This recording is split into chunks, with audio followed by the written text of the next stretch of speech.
इसमें ऐसा होता है कि अगर बड़े ड्राइवर ने चोरी की तो उसे भारी कीमत चुकानी पड़ती है, या फिर भ्रष्टाचार में लिप्त सिस्टम में से ही वो बच निकलता है।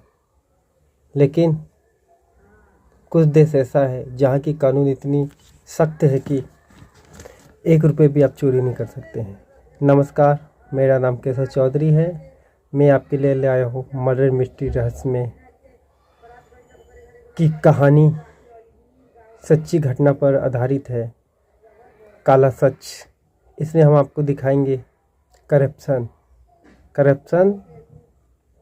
की जद में देश का सिस्टम किस तरीके से गुलाम बन गया है। और कुछ देश ऐसा है कि जहां आप करप्शन करेंगे तो फिर आपको इसकी भारी कीमत चुकानी पड़ सकती है। चलिए बात करते हैं आज की कहानी की।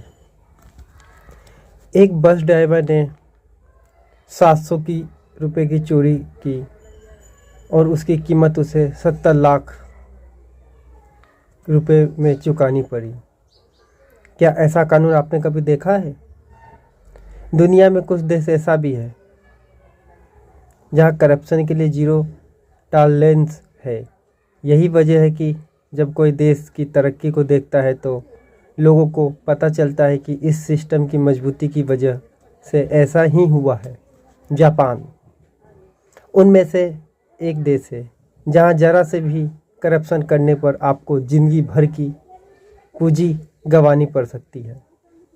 हाल ही में जापान में ऐसा मामला सामने आया है जो करप्शन के खिलाफ सिस्टम के लिए लोगों का नज़ीर बन गया। आइए जानते हैं पूरा मामला क्या है। AFP न्यूज़ एजेंसी की रिपोर्ट के मुताबिक जापान के क्योटो शहर का एक बस ड्राइवर $7 करीब 1000 येन की चोरी के आरोप में $84,000 करीब 70 लाख रुपए की पेंशन से हाथ धोना पड़ गया। रिपोर्ट के मुताबिक इस बस ड्राइवर ने 29 साल तक ईमानदारी से सेवा की थी, लेकिन एक घटना या एक चूक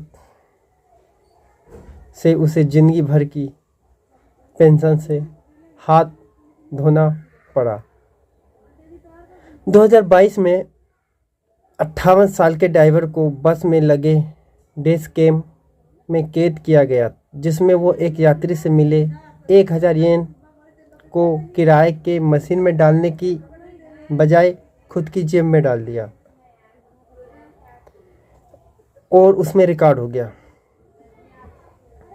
हालांकि उस समय बस में यात्री 5 थे जिन्होंने कुल 1150 येन का किराया दिया था। जब घटना की जांच हुई तो ड्राइवर ने शुरुआती में चोरी करने से इनकार कर दिया, चोरी में शामिल होने से इनकार कर दिया, लेकिन वीडियो फुटेज से सच्चाई सामने आ गई। फिर ये मामला पहुंचा अदालत में। ड्राइवर को नौकरी से निकाल दिया गया और उनकी 29 साल की सेवाओं की पेंशन रोक दी गई। उन्होंने इस फैसले के खिलाफ मुकदमा किया,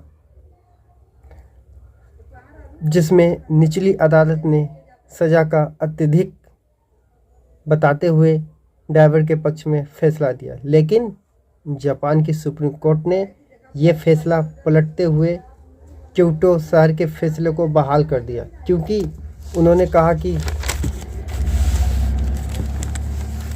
इस तरह की हरकतें सार्वजनिक सेवाओं की कार्यप्रणाली को प्रभावित करती है।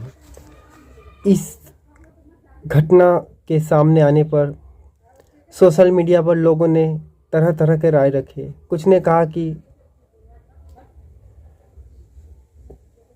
ये उतना बड़ा करप्शन नहीं था जितनी बड़ी सज़ा उस बस ड्राइवर को मिला। अदालत को ये भी देखना चाहिए कि उसने 29 साल तक ईमानदारी से सेवा की। वहीं किसी का कहना है कि इस मामले को छोटा या बड़ा से नहीं देखना चाहिए। करप्शन की ये शुरुआत भर है, इस शुरुआत से ही रोका जाना चाहिए। तो आज का कहानी में फ़िलहाल इतना ही। फिर मिलते हैं किसी नए कहानी में। जब तक के इजाज़त दीजिए, धन्यवाद। और हमारा चैनल देखते रहिए, इसी तरीके से आपको ऐसी ऐसी कहानी आपको सुनाएंगे या आप भी सोच में पड़ जाएंगे क्या ऐसा ही होता है। तो फिलहाल नमस्कार। अपना का ख्याल रखें, अपनों का ख्याल रखें और सुरक्षित रहें। जय हिंद, जय भारत।